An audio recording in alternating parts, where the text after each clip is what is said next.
এই শোনো না গো, আমাদের পুতুল ডায়েরি চ্যানেলটি সাবস্ক্রাইব করে পাশে থাকা বেল আইকনটি বাজিয়ে দিও প্লিজ।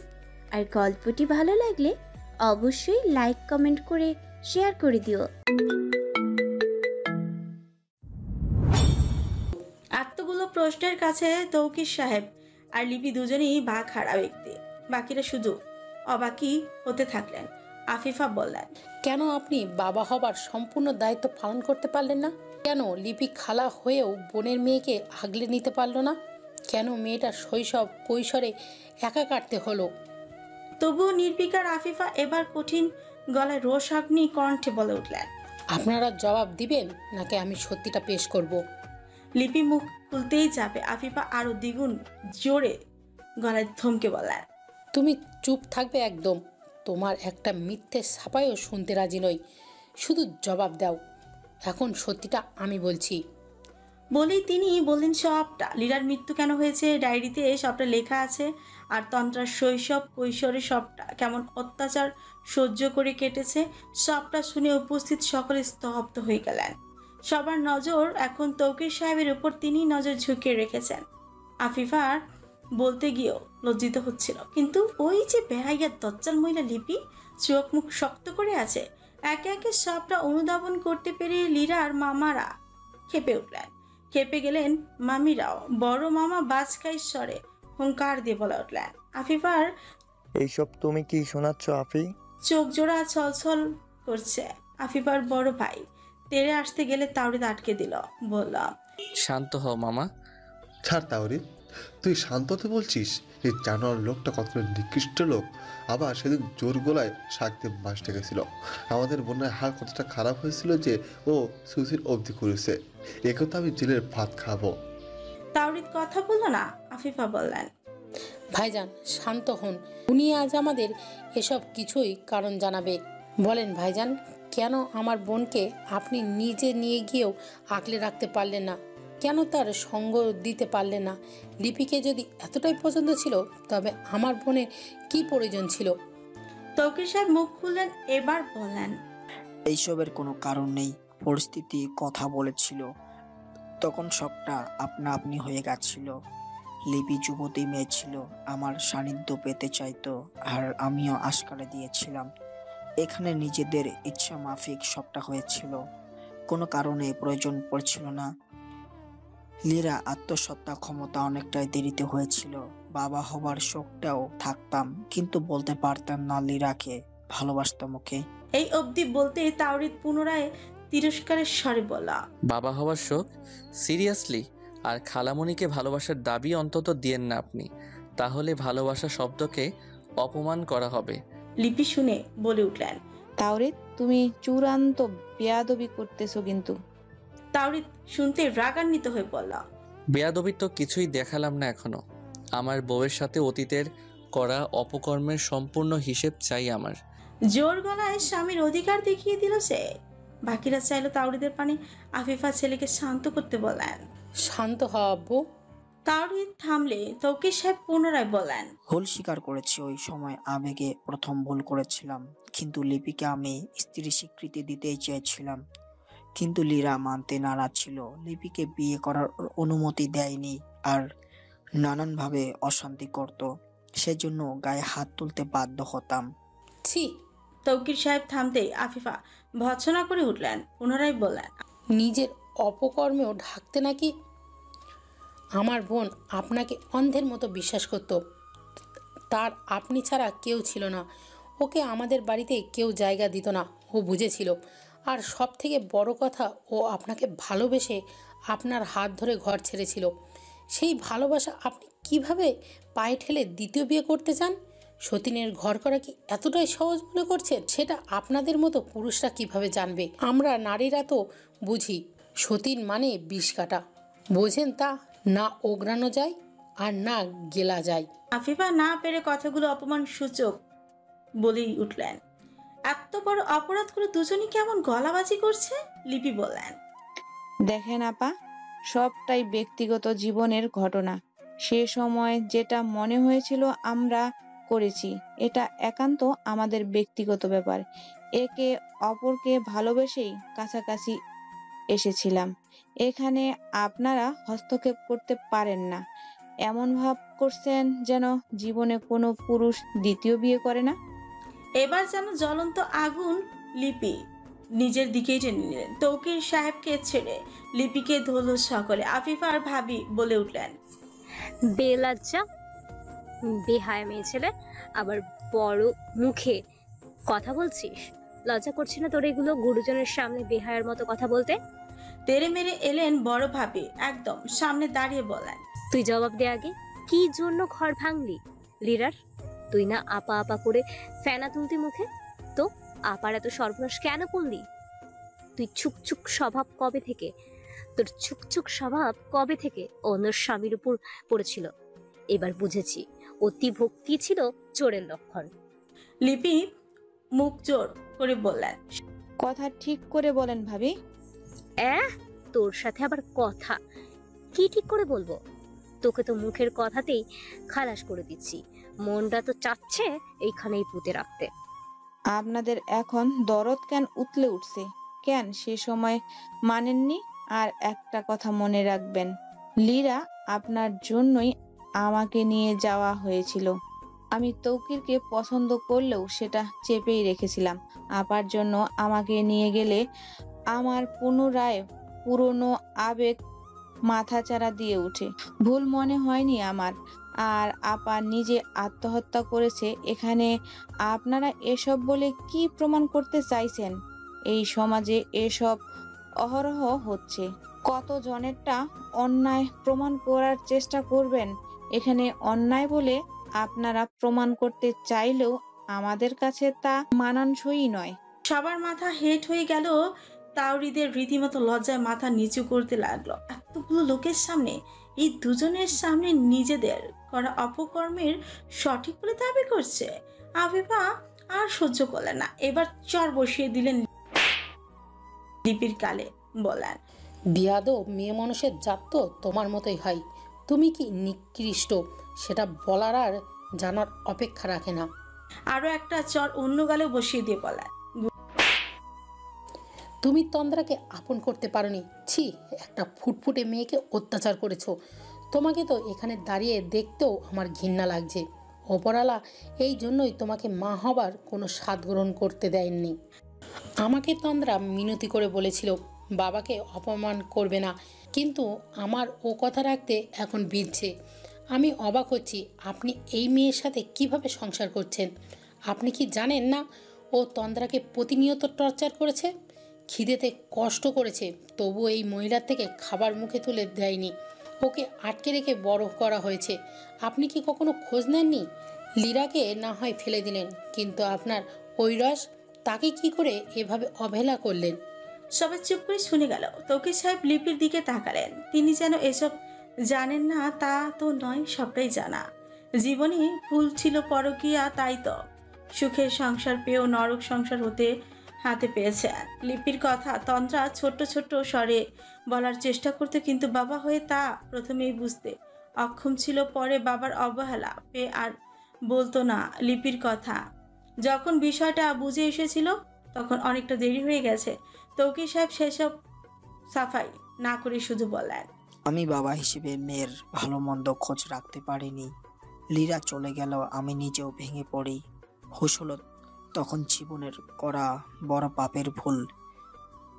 নিজেকে সামলাতে গিয়ে মেয়ের প্রতিও অন্যায় করেছি। লিপি নিজে থেকে আমাকে সামলাতে লাগলো। ওর ওই সদয় আমি পুনরায় বিয়ে করলাম। চালচলনহীন জীবনে কুল অকুল কেউ ছিল না। লিপিকে তখন আপন মনে হলো। বিয়ের পরই সংসার সামলাতে লাগলো। মেয়ের সাথে কি হতো না হতো সেসব খোঁজ ছিল না আমার। আর যখন বুঝলাম তখন মেয়ে আমার থেকে অনেকটা দূরে। লীরার জন্য তন্দ্রার উপর আমার শুরুতেই অনাগ্রহ হয়ে উঠেছিল। ওকে দেখলে লীরার স্মৃতি কাছে টানতো, তাই দূরে থাকতাম তন্দ্রার থেকে। এটা সবসময় সত্যি থাকবে। আমি সবকিছুর ঊর্ধ্বে লীরাকে ভালোবাসতাম। ওর মৃত্যু কোনো কিছুর মূল্যই মানতে পারিনি। তৌকির সাহেব যেন আজ সবকিছুর জবাব দিতে প্রস্তুত। আর কিছুই লুকাবেন না ভাব। সবাই পুনরায় নীরবতা শুনে গেল। এ কাকে দোষ দেবে? আর কার বিচার করবে? সব কি ভাগ্যের নির্মম পরিহাস? ভাববে নাকি এদের করা কর্মের ফলে ভাববে? ভুল তো তৌকির সাহেব স্বীকারই করে নিলেন। এর বাইরে কি আর থাকতে পারে? লীরা যে গেল, এটার দায়ভার কে নেবে? কে? লিপি তো চর খেয়ে ফুসছেন, আর তৌকির সাহেবের মুখে সব সময়কার এক বাণী শুনে জ্বলতে লাগলেন। তাকে যে তৌকির সাহেব ভালোবাসতে পারেননি, আজও তা সকলের সামনে আবার প্রকাশ করলেন। তৌকির সাহেবকে তিনি পেলেও তার ভালোবাসা পাননি শুরু থেকেই, আর না পেয়েছে একটি সন্তান সুখ। পাবে কি করে একটি ফুটফুটে মেয়ের সাথে যে হীন কাজ করতে পারে, তাকে কি উপরওয়ালা এমনি এমনি ছেড়ে দেবে? তাওরিদ মায়ের পানে তাকালো। আফিফা বুঝে গেলেন তৌকির সাহেব পুরুষ মনের ভুল সে সময় করে বসেছিলেন, যা সম্পূর্ণ লিপির কুরুচিপূর্ণ আকার ইঙ্গিত দ্বারা নিজের বোনের সংসার ভাঙার মূল হতা সে। আফিফা বললেন, কতটা নিকৃষ্ট মহিলা তুমি, ভাবতেই আমার গা গুলিয়ে আসছে। কি দোষ দেব? মেয়ে হয়েই তোমাকে ধিক্কার দিতে ইচ্ছা হচ্ছে। আফিফার ভাই বললেন, আমাদের করা ভুল আমরা স্বীকার করছি।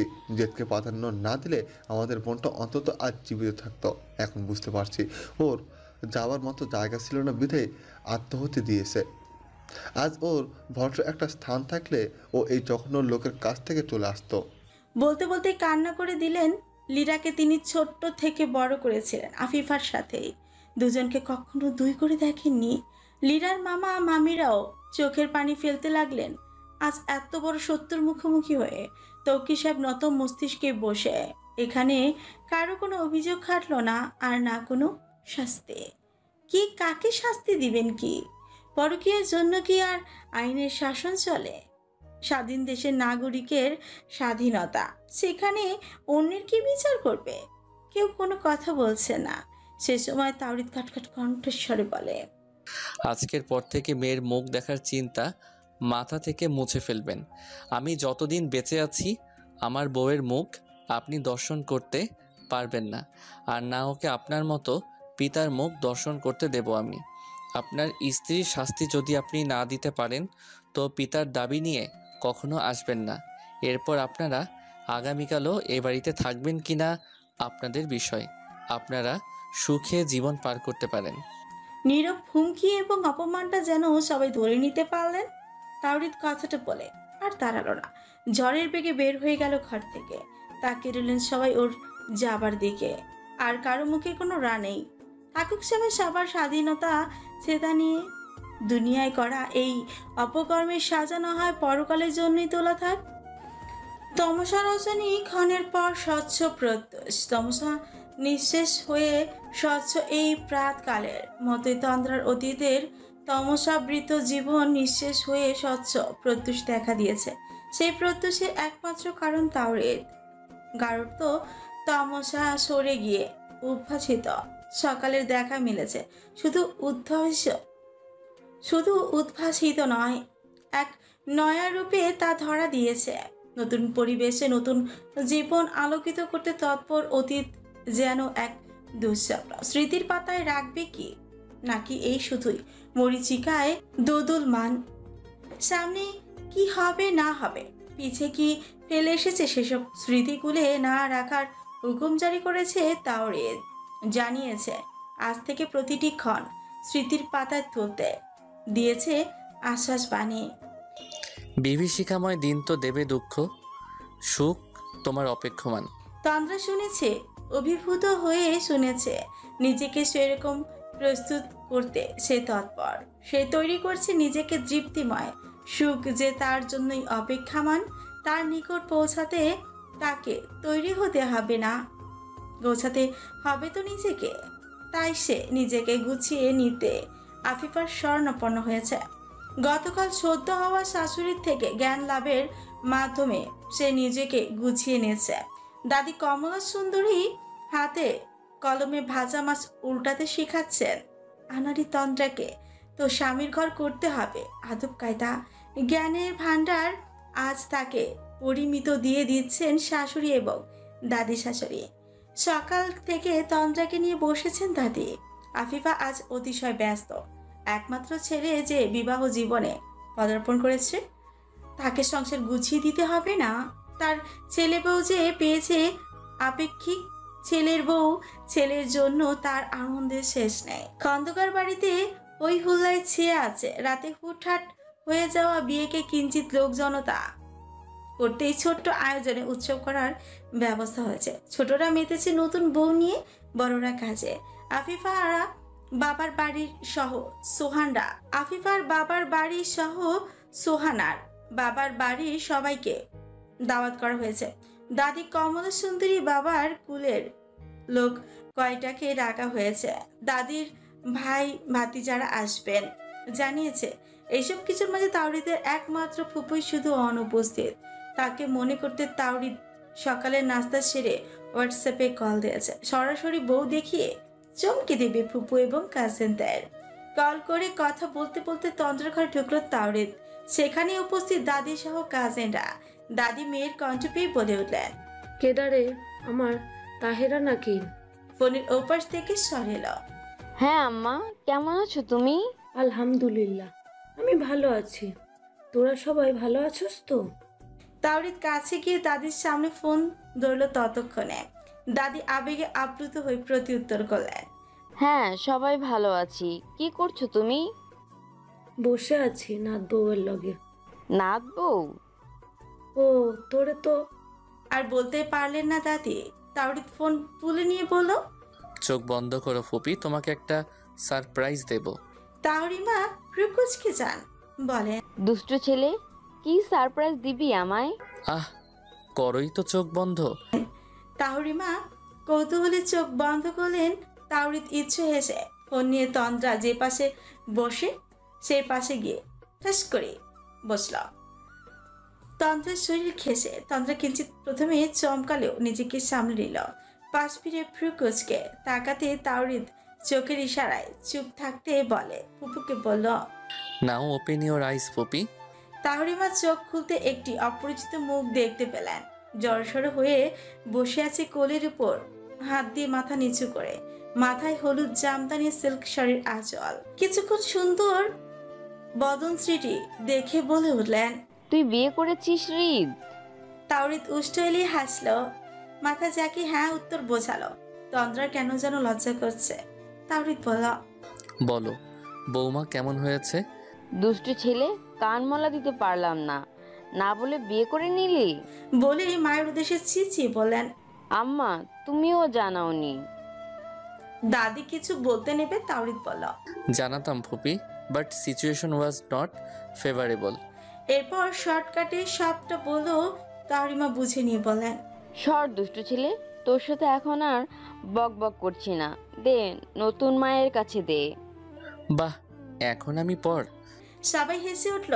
তাওরিদ পরিচয় করাতে বলল, তন্দ্রা কথা বলো, এটা আমার একমাত্র ফুপি। আনারি তন্ত্রা। এতক্ষণ যেসব শিক্ষা নিল তার মাঝে ছিল সবার সাথে মিশতে শেখা, অর্থাৎ মিশুক হতে হবে। সে শিক্ষা থেকেই সে বলল, আসসালামু আলাইকুম ফুপিমা। তন্দ্রা কণ্ঠ পেয়ে তাহরিমা অভিভূত হলেন। এসে জবাব নিয়ে বললেন, মাশাআল্লাহ, কি মিষ্টি মেয়ে। নাম কি তোমার মামনি? তাওরিদ শুনে তন্দ্রার দিকে ঘুরে তাকালো। সে বালিশের সাথে হাতে ভর দিয়ে হেলান দেয়া আছে। ফোনে সেই ধরে রেখেছে। তন্দ্রা ওর পাশে বসে। তাওরিদ বিড়বিড় করে বলল, মিষ্টি না তেতো? তন্দ্রা শুনে নিল। তার সদুত্তর করতে ইচ্ছে হলো, টেস্ট করে দেখেছেন নাকি? কিন্তু জবাব না দিয়ে ফুপুর উদ্দেশ্যে বলল, তন্দ্রা শিকদার। ফুপুর ভালো লাগলো। এরপর কথোপকথন চালিয়ে গেলেন অনেকক্ষণ। দাদিও কিছুক্ষণ কথা বললেন। কথা বললো তোফা তুরফাও। কাজিনদের কথা জিজ্ঞেস করলে ফুপু জানালেন ফ্রেন্ডের বাসায় গেছে। আরও কিছুক্ষণ কথা বলে ফোন রাখলেন। সে সময় সোহান এসে ডেকে নিয়ে গেল জরুরি তলবে। কিসের বার্তা তা পেশ করলো না, কিন্তু ওরা যে কিছু একটা করছে তা তোফারা বুঝল। সময় গড়াতে থাকলে তাদের জানানো হলো আসল বিষয়টা। শুনে চাপা হাসি এবং আনন্দ পরিলক্ষিত হলো।